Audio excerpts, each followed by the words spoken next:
बिस्मिल्लाहिर्रहमानिर्रहीम, अस्सलाम वालेकुम नाज़रीन। I hope everyone is well. Welcome to my YouTube channel. तो चलें जी, आज मैं आपको दिखाता हूँ कि जर्मनी के गांव कैसे होते हैं। कुछ दिन पहले ये सारा एरिया बर्फ़ से ढका हुआ था। आज हम निकले तो आज बिल्कुल मौसम खुल चुका हुआ है। जैसे ही गर्मी का मौसम यानी कि फरवरी और मार्च शुरू होता है तो यहाँ पर स्नो फॉलिंग ख़त्म हो जाती है और स्नो फॉलिंग ख़त्म होते साथ ही किसान बाहर निकल आते हैं। आप जैसा कि मेरे पीछे देख रहे हैं, एक किसान अपना ट्रैक्टर लेके हल चला रहा है। यहाँ पे वो अपनी ज़मीन रेडी कर रहा है, क्योंकि मार्च से लेकर सितंबर तक यही किसानों का सीज़न होता है। इसी एक सीज़न में इन्होंने एक फ़सल उठानी है और उस फसल के लिए ये प्रिपरेशन शुरू कर दी है इन्होंने। ये देखें जी, किसान इस टाइम फुल पीक पे हैं। फरवरी और मार्च के स्टार्ट होते साथ ही किसान यहाँ पे बाहर निकल आते हैं। ये बंदा जो है जॉन डियर और क्लास के ट्रैक्टर है इसके पास। ये यहाँ का किसान है इस इलाके का। ये इस वक्त ज़मीन तैयार कर रहा है। फरवरी और मार्च से स्टार्ट होता है किसानों का सीज़न, सितंबर अक्टूबर तक चलता है। इस सीज़न के अंदर इन्होंने एक ही फसल उठानी होती है। उस फसल की तैयारी के लिए ये फरवरी और मार्च के सीज़न में स्टार्ट कर देते हैं।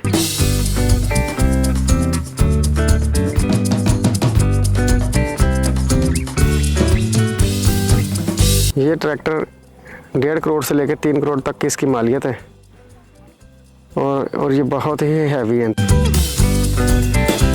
ये ट्रैक्टर 200 या 300 हॉर्स पावर तक के होते हैं। आप इनकी मिट्टी चेक करें कि मिट्टी का कलर कितना ब्राउन है। इसके अंदर बहुत ज़्यादा न्यूट्रिएंट है और ये जो है ना, ये बाहर से एक्स्ट्रा न्यूट्रिएंट ये डालते।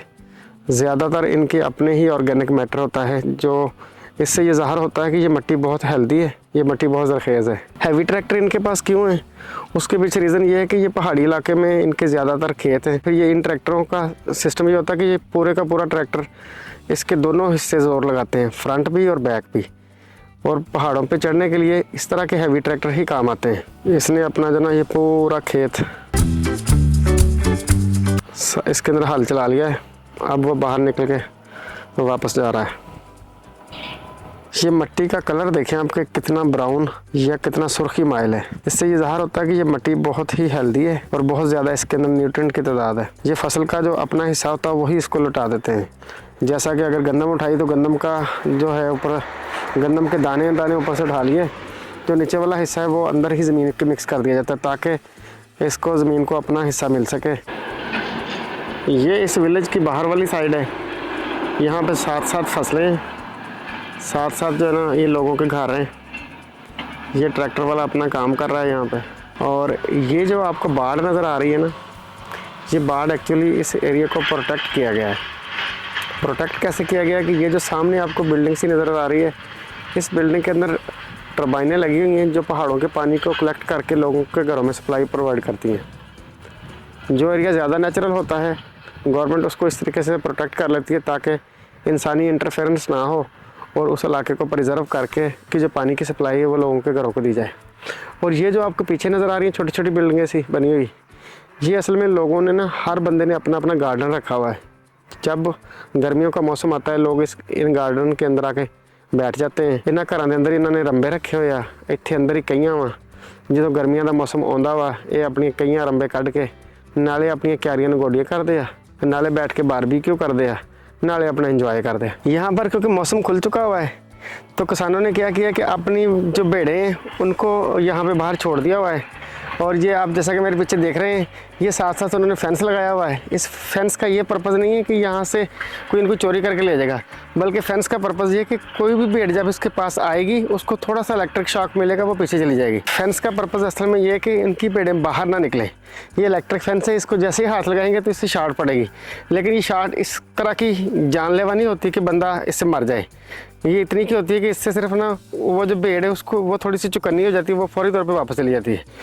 ये देखें जी, यहाँ पे सड़क के साथ यहाँ की हुकूमत ने बेंच रखे हुए ताकि अगर किसी बंदे ने यहाँ पर बैठ के व्यू करना हो तो व्यू कर सकता है। इस बेंच पर बैठ के व्यू कौन सा होगा, ये वाला व्यू होगा पीछे से।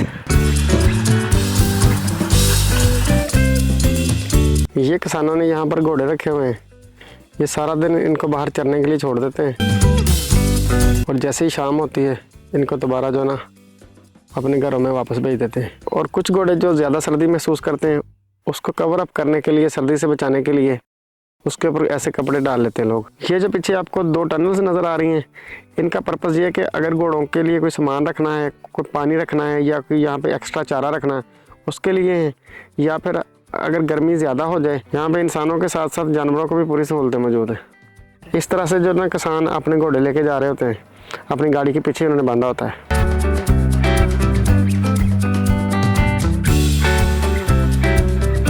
इस विलेज में ज़्यादातर किसान ही रहते हैं। जैसा कि आप ये देख रहे हैं, हर घर के सामने एक आधी ट्राली लाजमी है, क्योंकि इस ट्राली को गाड़ी के पीछे बांध लिया जाता है और किसान जंगल से लकड़ी वगैरह लानी हो तो इसी ट्राली पे लेके आते हैं, या फिर अपने घर की कुछ चीज़ें लेके आनी तो वो भी इसी ट्राली पे लेके आते हैं। ये जो गाड़ी के पीछे हुक है, इस हुक के अंदर ट्राली फंसा के ये अपना मार्केट से कोई सामान लेके आते हैं।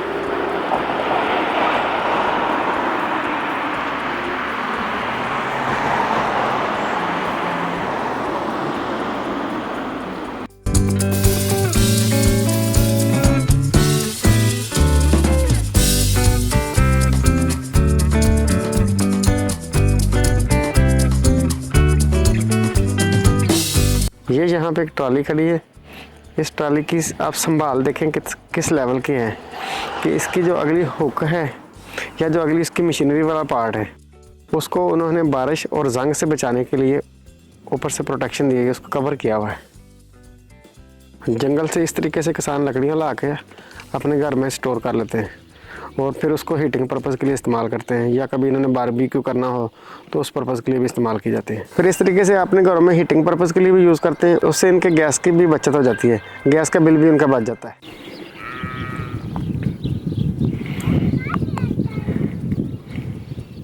ये जो किसान आपको सामने ट्रैक्टर लेके जाता हुआ नज़र आ रहा है, एक्चुअली ये थोड़ी देर पहले हल चला रहा था। हल चलाने के बाद ये अब वापस अपने फार्म हाउस पे जा रहा है।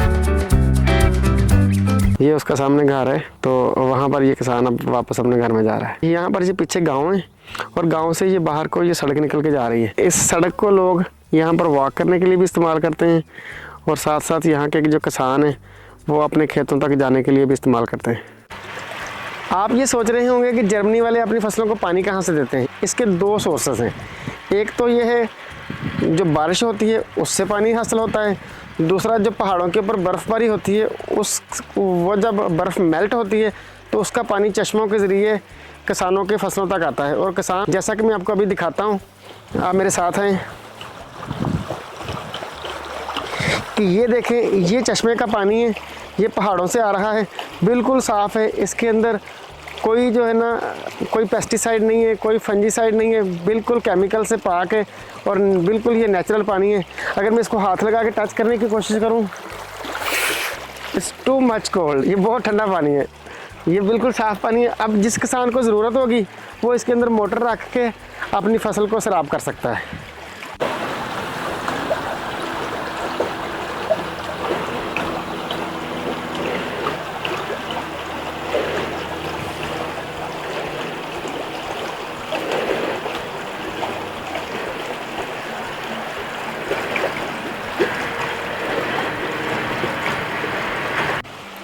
ये पहाड़ों से बहता हुआ पानी आ रहा है और इसने आगे दरिया में जाके गिरना है।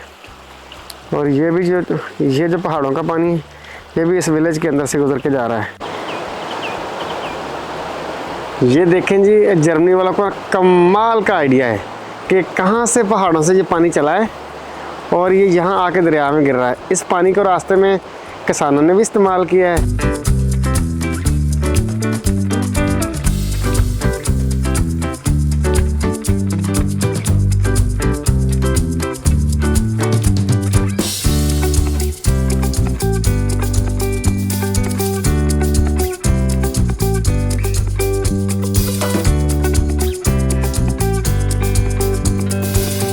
इस गांव के अंदर से जो दरिया गुजरता है वो भी इन्होंने 2-3 हिस्सों में डिवाइड करके इसको गुजारा है, ताकि अगर कभी फ्लड आए तो उसको कंट्रोल करना आसान हो, उसकी इंटेंसिटी इतनी ज़्यादा सीवियर ना हो। जैसा कि एक पोर्शन ये है, दूसरा पोर्शन इसका ये है और ये दोनों पोर्शन आगे जाके इकट्ठे होके वो सामने मिल जाते हैं।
जी आप लोगों ने जर्मनी का गांव बहुत एंजॉय किया होगा।